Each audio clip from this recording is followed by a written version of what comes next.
Welcome to the Forensic Lightbox, a video on the anatomy, taxonomy, and advanced ballistics of modern ammunition.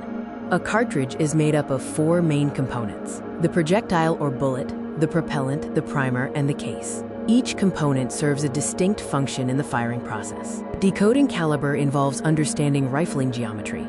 Lands, marked as X, are the raised portions, while grooves, marked as Y, are the recessed channels cut into the barrel. Nominal caliber is derived by measuring the diameter across the lands, or the mathematical average of the lands and grooves. Ammunition can be categorized into a kinetic hierarchy. Handgun, intermediate/SCHV, and full power tiers are distinguished by factors like bullet weight, velocity, and energy. Cartridge case geometry is defined by three main chambering profiles.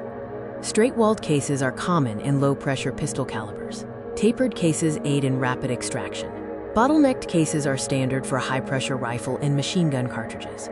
Rim configurations are visually distinct and include rimmed, semi-rimmed, rimless, rebated, and belted types. These characteristics help identify the ammunition type and its intended use.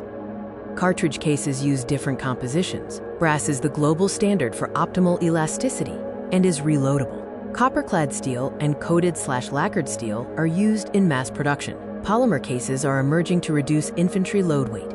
A head stamp provides critical information. The 12 o'clock position identifies the factory code. The 6 o'clock position indicates the production year. Primer crimp types, like stab/staking or ring, and the presence of sealant are also important identifiers.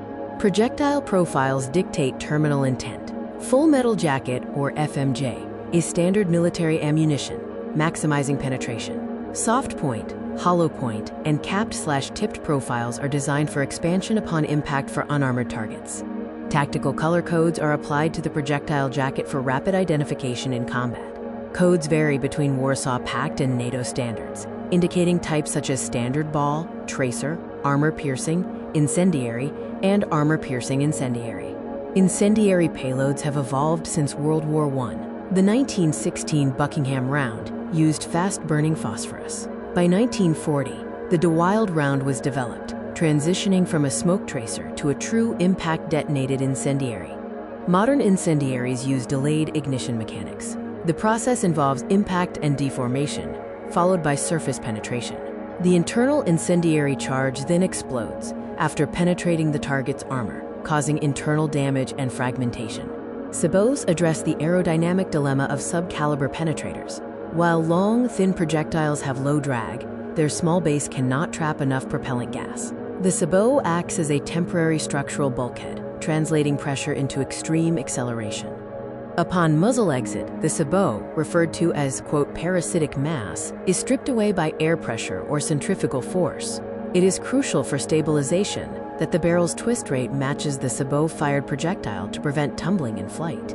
Sabot typology varies in mechanism, trigger, and platform. Types include the cup sabot, expanding cup sabot, spindle sabot, and ring sabot, each optimized for different weapons and ballistic requirements.